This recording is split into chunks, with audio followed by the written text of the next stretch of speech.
کعبہ شریف کی دیوار میں حجر اسود سیاہ پتھر رکھا ہوا تھا جسے آدم علیہ السلام جنت سے اپنے ساتھ لائے تھے۔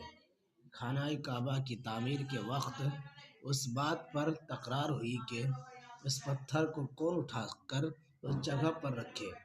وہاں سب قومیں یہی چاہتی تھی کہ اس پتھر کو اٹھا کر ہم رکھیں۔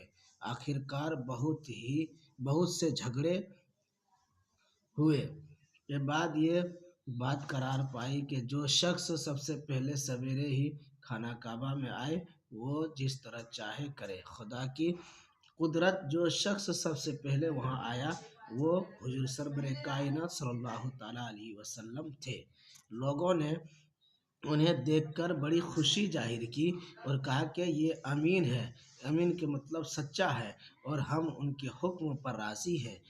حضور سرور کائنات صلی اللہ تعالیٰ علیہ وسلم نے اپنی چادر مبارک میں اس مقدس پتھر کو رکھا اور چادر مبارک کے چاروں کونے مکے کی 4 بڑی بڑی قوموں کے ایک ایک آدمی کے ہاتھ میں دیے اور سب مل کر اسے وہاں تک اٹھا لائے جہاں اسے رکھنا چاہیے تھا۔